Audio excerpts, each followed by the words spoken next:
성도 여러분, 그동안 평안하셨습니까? 오늘은 성령 강림절 후 7번째 주일입니다. 묵상 기도로 예배를 시작하겠습니다. 다 같이 기도드리겠습니다.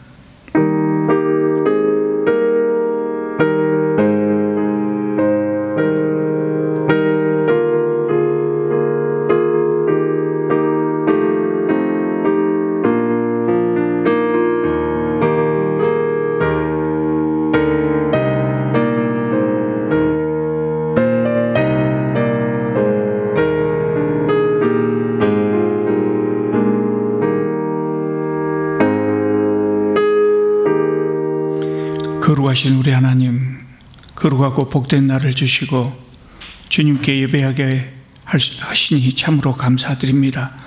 주님, 이 시간에 저희들이 비록 흩어져 있지만 온 정성을 다하여 주님께 예배드립니다. 저희들의 예배를 받아주시옵소서. 이 예배를 통하여 저희들의 상한 마음과 상한 몸이 치유되게 하여 주시옵소서. 예수님의 이름으로 기도드립니다. 아멘. 찬송가 79장으로 하나님을 찬양하겠습니다.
주님의 높고 위대한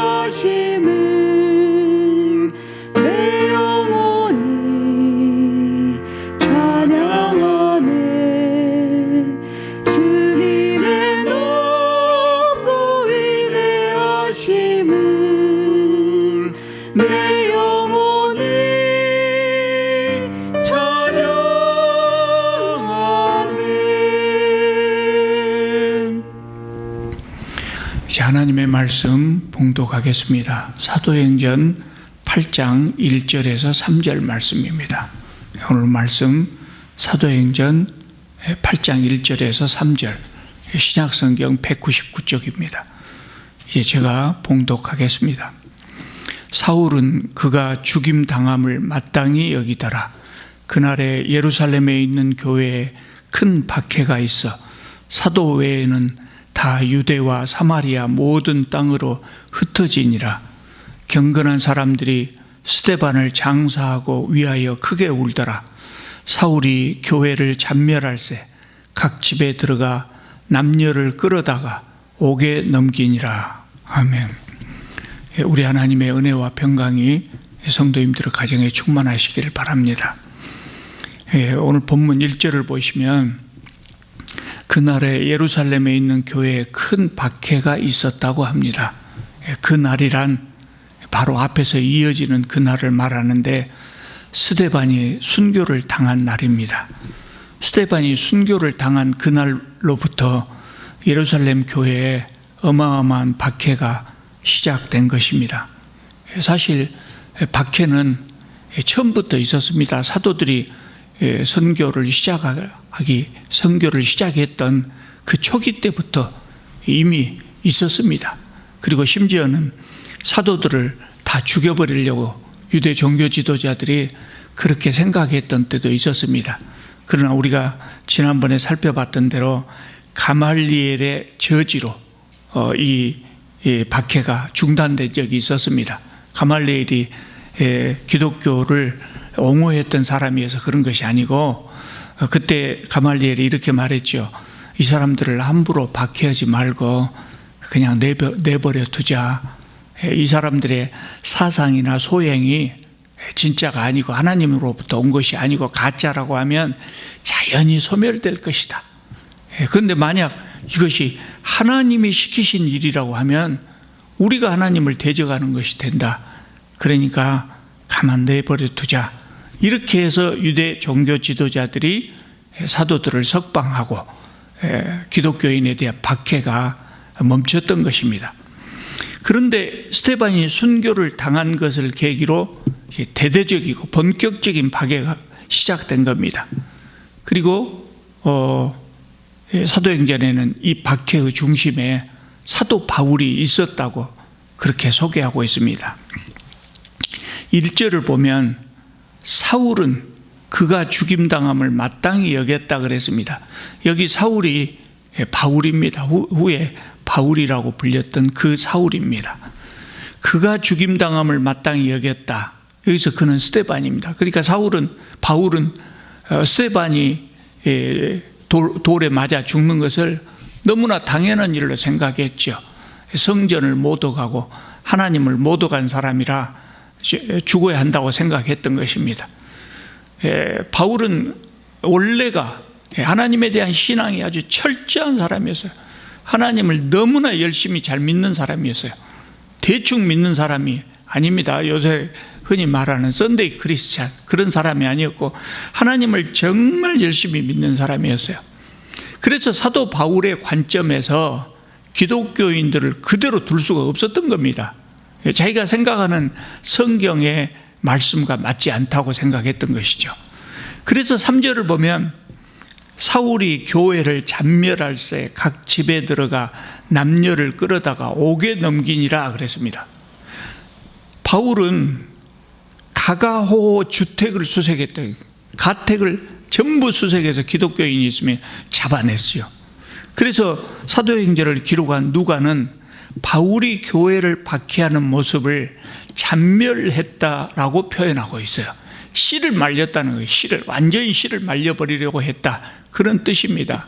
얼마나 심하게 박해를 했는지 짐작할 수가 있습니다.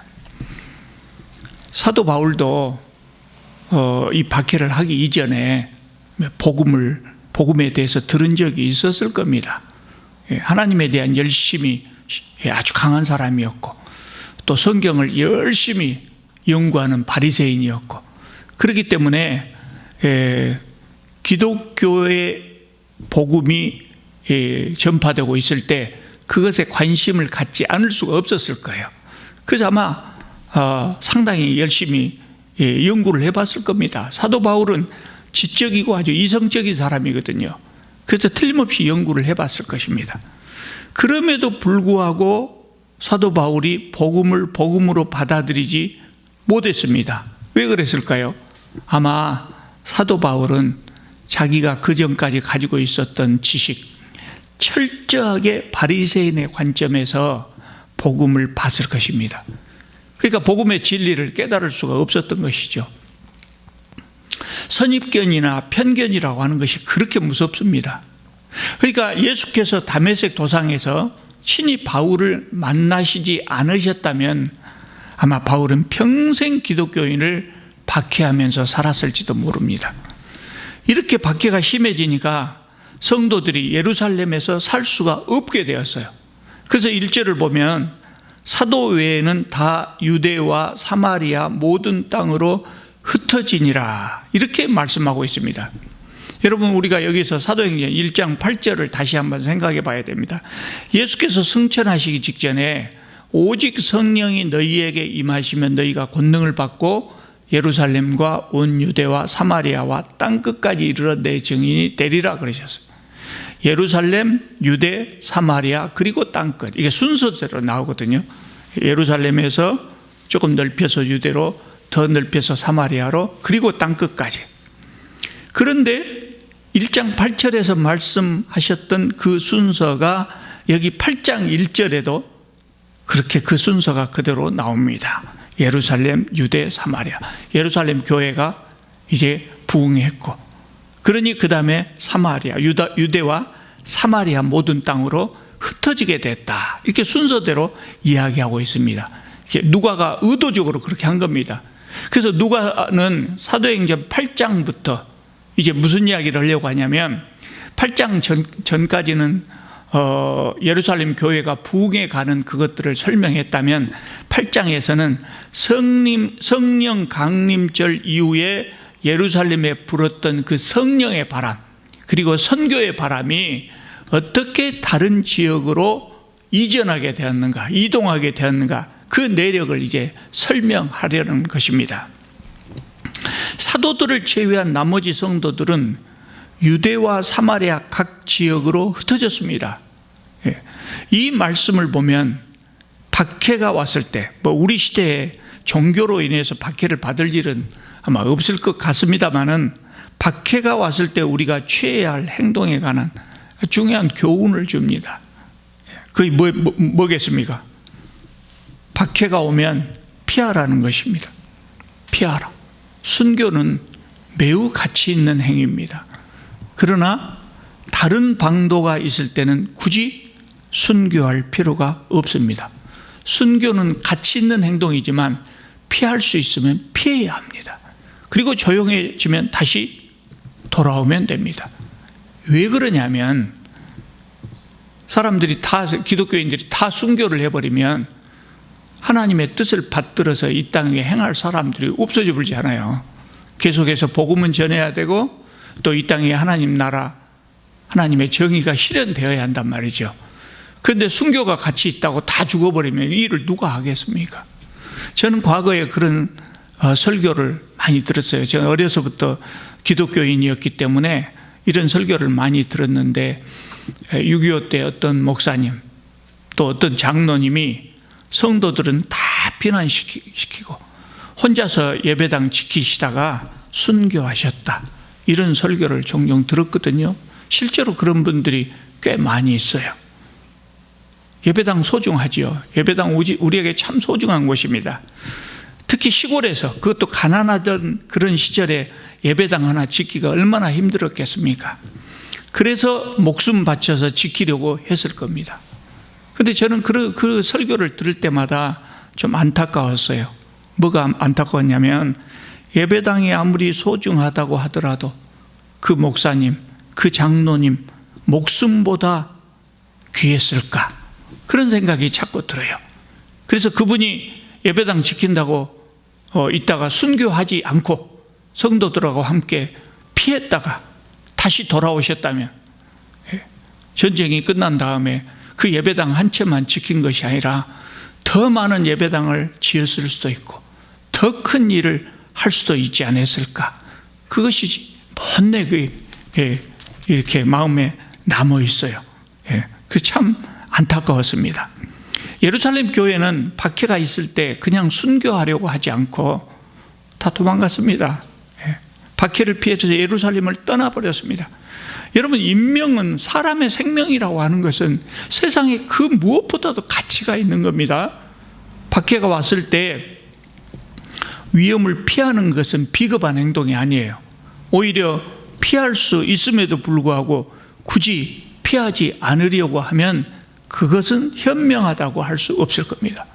우리는 건강하게 살아서 오래오래 살면서 하나님께서 우리에게 맡기신 일을 충성스럽게 이것을 받들어 행해야 되거든요.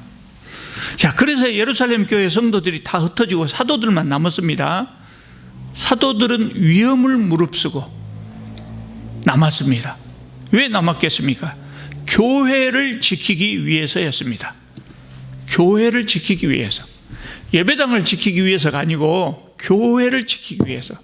그때 예루살렘 교회에는 예배당을 건축하지 않았어요. 모이는 장소는 있었지만 예배당 건축하지 않았어요. 예배당을 지키려고 한 것이 아니라 교회를 지키려고 했다. 교회는 사람들의 모임입니다. 자, 생각해 보십시오. 예루살렘 교회가 시작된 지 얼마 안 됐습니다. 그런데 사람들이 다 흩어진 다음에 사도들까지 흩어진다면 교회가 전속되기가 어렵습니다. 흩어져 있는 사람들이 혹시 어려운 일이 생겼을 때 위로를 받거나 이런 일을 어떻게 하면 좋겠습니까? 이렇게 물어볼 때가 사라져버린 겁니다. 사도들도 흩어져 본다면 연락이 안 되죠. 그래서 사도들은 그곳에 남아서 흩어진 사람들을 연결하는 구심점 역할을 한 것으로 보입니다. 이후에요, 우리가 사도행전을 쭉 읽어보겠습니다마는 이후에 예루살렘 밖에 선교의 거점들, 교회들이 생겨납니다. 그렇게 되면서 사도들도 예루살렘을 떠나서 전 세계에 흩어져서 선교를 했습니다. 나중에는 그랬습니다. 이때는 예루살렘에 남아서 성도들을 이어주는 연결점, 구심점 역할을 한 겁니다. 예루살렘 성도 중에서 미처 피하지 못한 사람들은 집에 숨어 있다가 바울이 지휘하는 군사들에게 잡혀서 옥에 갇혔습니다. 오늘 본문을 보면 바울은 연약한 부녀자들까지도 마구 잡아들었다 그랬습니다. 그러니까 외부적으로 보기에 이제 교회가 끝장난 것처럼 보였습니다.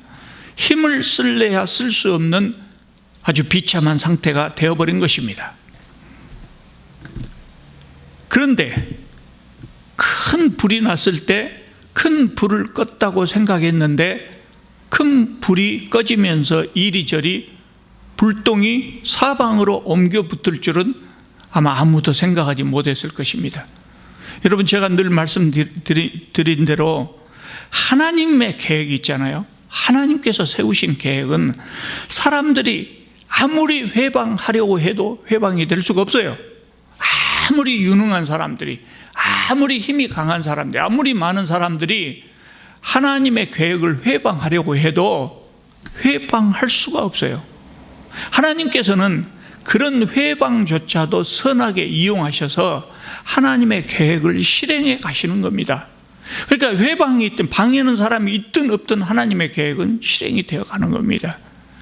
이제 우리는 하나님께서 이 유대 종교 지도자들이 교회를 박해한 것을 어떻게 이용하셨는가, 어떻게 선교에 이용하셨는가, 이거를 한번 살펴보겠습니다.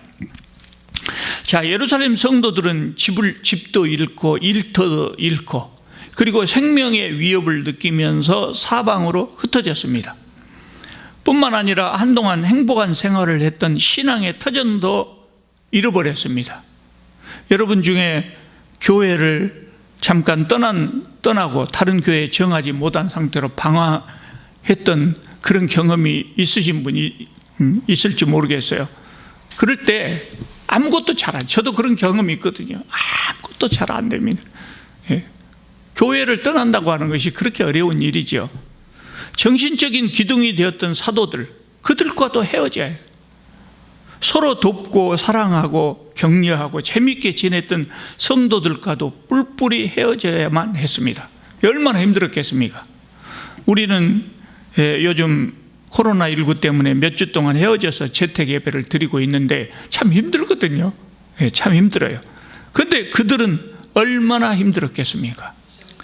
초대교회 성도들은 이제 혼자서 하나님 앞에서 자신의 신앙을 지켜나가야만 했습니다. 공동체가 사라졌기 때문에 혼자서 신앙을 지켜야만 했습니다.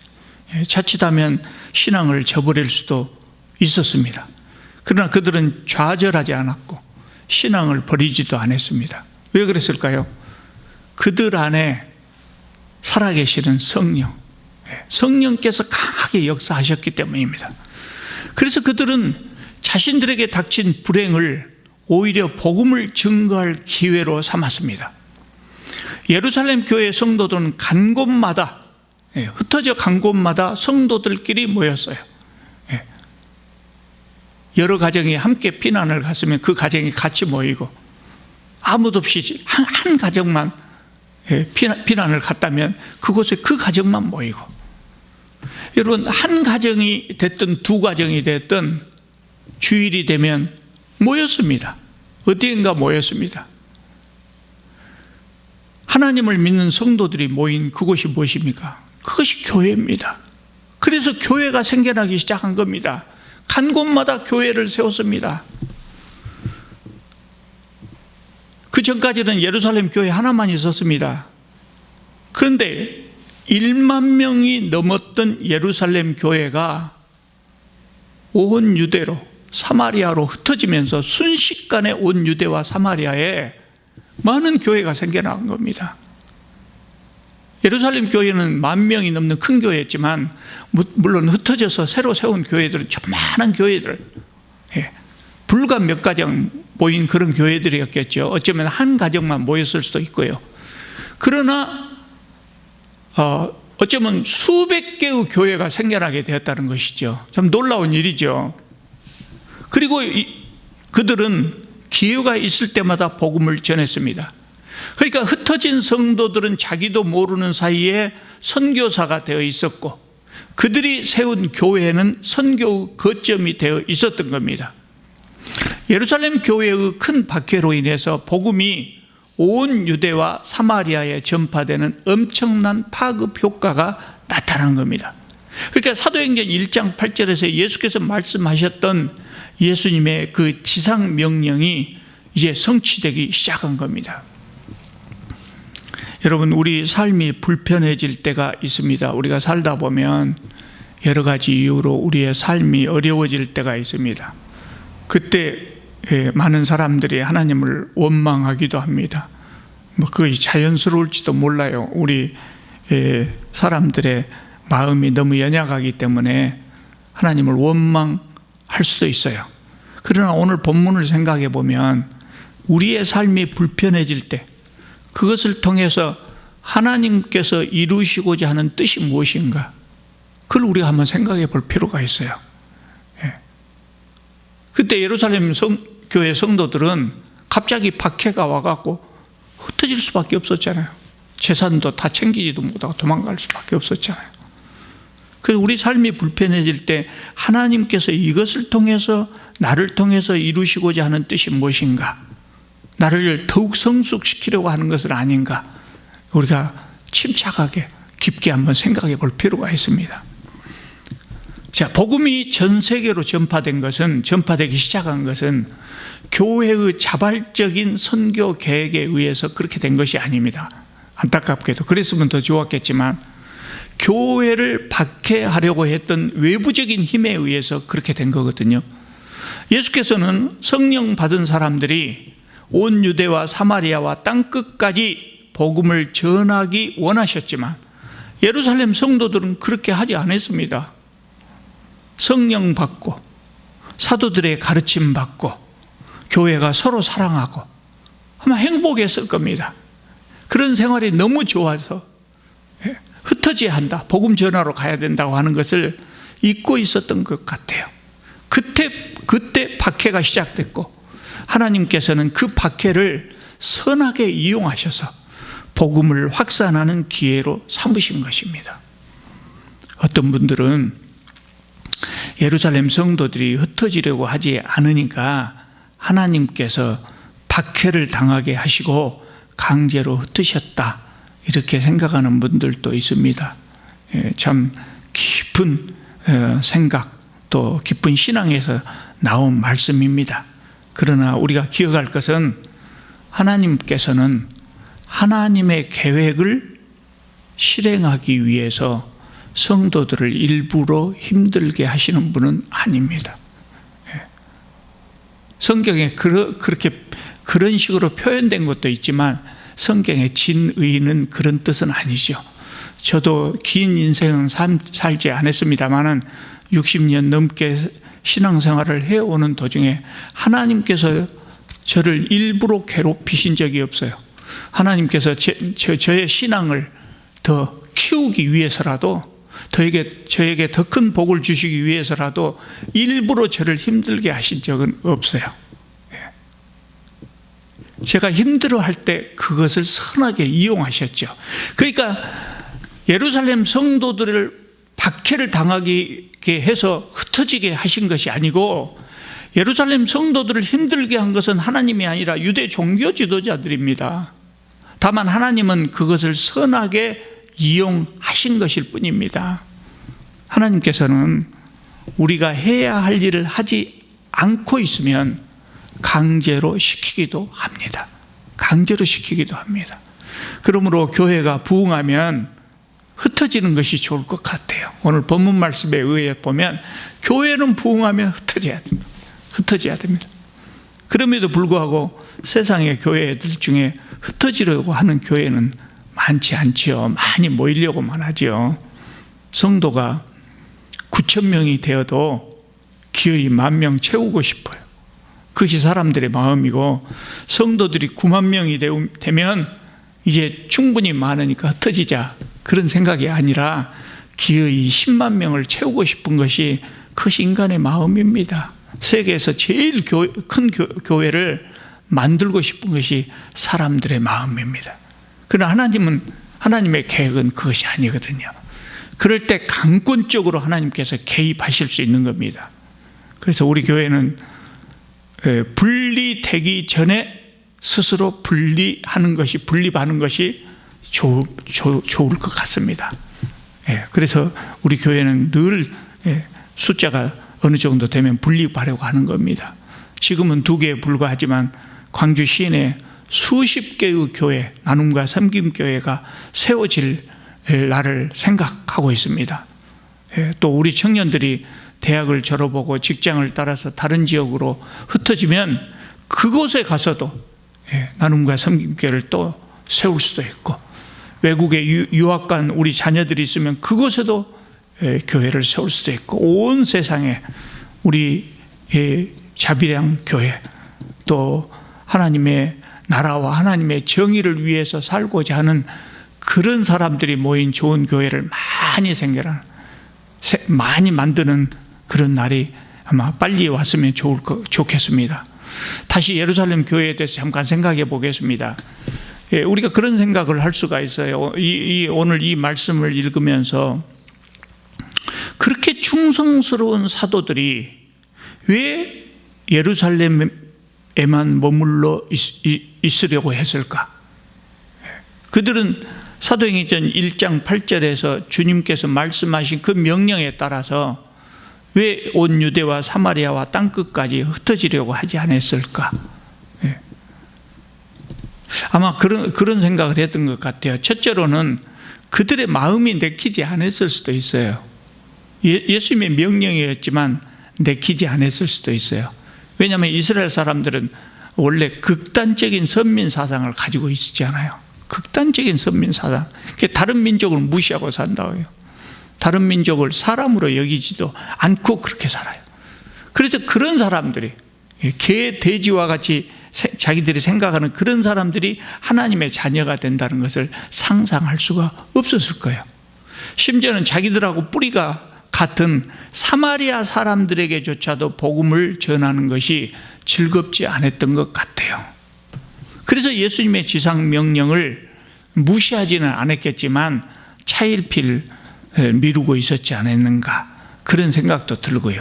또 어쩌면 구약의 관점에 따라서 이방인들이 그들에게 올 것을 기대하고 기다리고 있었던 것 같아요. 예수님의 명령대로 흩어져서 가는 것이 아니고, 이방인들이, 구약 성경을 보면 여러 군데 그런 표현이 있거든요. 이방인들이 하나님 앞에 나아온다. 그것을 물리적으로, 지리적으로 이렇게 나오는 것으로 생각하고 기다리고 있었는지도 모르겠어요. 또 한 가지 우리가 생각해 볼 것은 뭐냐면, 예수님은 온 세상에 나가서 복음을 전하라고 했지만, 사도들은 예루살렘을 전부 복음화한 후에 다른 지방으로 가자, 이렇게 생각했을 수도 있어요. 오늘 우리들이 많이 생각하는 그런 생각이에요. 아마 예수께서는 예루살렘을 전부 복음화한 후에 다른 지역으로 가라 했을 거야, 아마 이렇게 생각했을 수도 있어요. 그런 생각은 지금도 많거든요.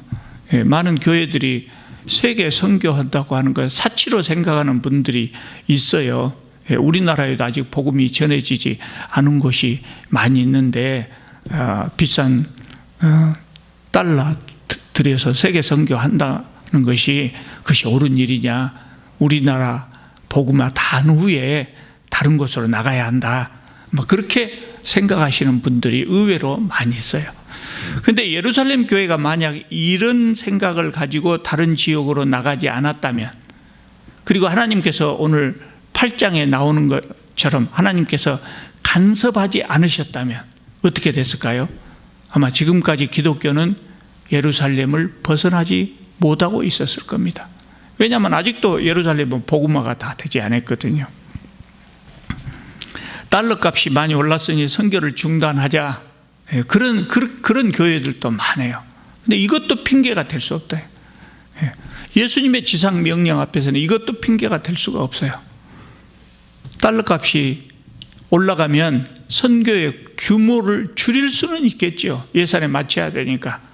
그러나 우리의 선교는, 복음을 전하는 것은 달러 값에 상관이 없고 세계 경제에 상관이 없는 겁니다. 우리는 할 수 있는 대로 최대한 최선을 다해서 우리 주님의 명령을 수행해야 됩니다. 하나님께서는 우리를 먼저 부르시고 복음의 도구로 사용하고자 하십니다. 그래서 우리는 때를 얻든지 못 얻든지 항상 우리의 이웃들에게 우리가 주님으로부터 받은 은혜를 나누어주는 그런 교회가 되기를 바랍니다. 기도드리겠습니다. 거룩하신 우리 하나님, 주님의 계획에 따라 온 세상에 복음이 전파되고 저희들도 주님의 자녀가 되게 하심을 감사드립니다. 저희들도 믿음의 선배들을 본받아서 말과 행동으로 귀한 복음을 전할 수 있도록 도와주시옵소서. 주님, 사상 유래를 찾기 어려운 역병으로 많은 사람들이 고통을 받고 있습니다. 슬기롭게 극복하게 해주셔서 감사드립니다. 그러나 지금 저희들이 사는 지역에 환자들의 숫자가 늘어나서 다시 재택 예배를 드리고 있습니다. 빠른 시일 내에 함께 모여서, 사랑하는 성도들 함께 모여서 예배 드릴 수 있게 하여 주시옵소서. 그동안 저희들이 주님께서 만드신 아름다운 세상을 저희들의 욕심대로 잘못 사용한 허물을 용서하여 주옵소서. 희생자들의 가족들을 주님 함께하여 주시옵소서. 감염된 사람들이 속히 회복되게 하여 주시옵소서. 이 역병을 치료할 약과 백신이 속히 개발될 수 있도록 저희들에게 지혜를 주시옵소서. 공포와 불안으로 위축된 경제가 회복되게 하여 주시옵소서. 무엇보다도 의지할 곳 없는 가난하고 소외된 사람들에게 주님의 은총을 내려 주시옵소서. 모든 사람들이 서로 신뢰하고 힘을 모아서 이 어려움을 극복하게 하여 주시옵소서. 예수님의 이름으로 기도드립니다. 아멘. 찬송가 339장 찬양하겠습니다. 339장입니다.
몇 가지 광고 말씀드리겠습니다. 지난주에 미처 광고 드리지 못했습니다마는 돕는 가정의 생활비를 전달하는 것은 섬김이들이 수고해 주셔서 차질 없이 잘 진행되고 있습니다. 두 번째로 임동교회는 8월 2일 주일 예배 시간에 공동의회를 모입니다. 계속해서 재택 예배 때문에 연기되었습니다마는 그때는 꼭 공동의회를 할 수 있기를 바랍니다. 세 번째로 원래 계획에 지난주일까지 재택 예배를 드리기로 했습니다마는 우리 지역의 코로나가 많이 잠잠해진 것 같지만 그 보건당국에서는 아직 안심할 때가 이르다고 그래서 거리 두기를 2주 동안 더 연장을 했거든요. 그래서 우리도 한 주간 더 상황을 더 지켜보도록 그렇게 하기 위해서 이번 주도 재택 예배를 드리기로 했습니다. 우리가 예배를 드리는 것은 가정에서도 얼마든지 드릴 수 있습니다. 물론 함께 예배 드리는 것보다는 조금 좀 덜하지요. 우리가 집중하기가 어렵고 다른 성도들을 만나기가 어려워서 가능한 한 함께 예배 드리는 것이 좋습니다마는 그것보다도 더 중요한 것이 우리 성도님들의 가정이고 또 우리 그 교회가 잘못해서 코로나가 퍼지게 되면 하나님 영광 가리게 될까 이런 것이 두려운 것입니다. 그래서 다음 주일에도 어쩌면 재택 예배를 드릴지도 몰라요. 일단은 한 주간 연장을 했지만 다음 주 상황을 지켜보고 그리고 주말쯤에 재택 예배를 드릴 것인가 아니면 예배당에 나와서 예배를 드릴 것인가 다시 연락을 드리도록 하겠습니다. 다음 주에 우리가 예배당에서 예배를 드린다면 구역별로 참석해야 될 예배 이거는 용봉동 교회와 임동 교회가 좀 다르니까 각 주보를 보면서 참고하시기 바랍니다. 우리가 정말 코로나19를 위해서 극복하기 위해서 정말 열심히 기도해야 되겠습니다. 우리가 할 것이 별로 없어요. 할 것이 별로 없고 열심히 기도하는 방법밖에 없겠습니다. 그리고 정부에서 권고하고 있는 예방수칙, 이거 참 잘 지켜주시기 바랍니다. 특히 마스크 쓰는 거 그냥 입에 걸치고 다닌다든가 이렇게 하지 않고 코와 입을 완전히 둘러싸고 틈이 없이 잘 막도록 이렇게 마스크를 잘 쓰시기 바랍니다. 보건당국의 발표에 의하면 마스크를 잘 쓴 경우에 확진자와 함께 4사람이 택시를 타고 1시간 동안 이동을 했는데도 옆에 사람에게 전파가 안 됐다고 그래요. 그만큼 이 마스크가 중요한 것 같습니다. 정부에서 권고하고 있는 예방수칙을 잘 지키시기 바랍니다. 이번 주에 읽을 성경도 주보에 발표되어 있습니다. 열심히 읽으시기 바랍니다. 자칫하면 우리가 모이지 못하기 때문에 신앙이 해이해질 수 있습니다. 그래서 날마다 성경 한 장씩 읽으면서 경건의 시간을 가지시기 바랍니다. 우리 함께 기도드리겠습니다. 우리를 위하여 십자가를 지신 우리 주님 예수 그리스도의 은혜와 우리 하나님의 크신 사랑과 성령님의 함께 하심이 주님 명령하신 대로 온 세상에 복음을 전하기 원하는 주님의 귀한 백성들 머리 위에 또 그 가정과 일터와 삶 속에 이제로부터 영원토록 함께 계시기를 간절히 축원하옵나이다. 아멘.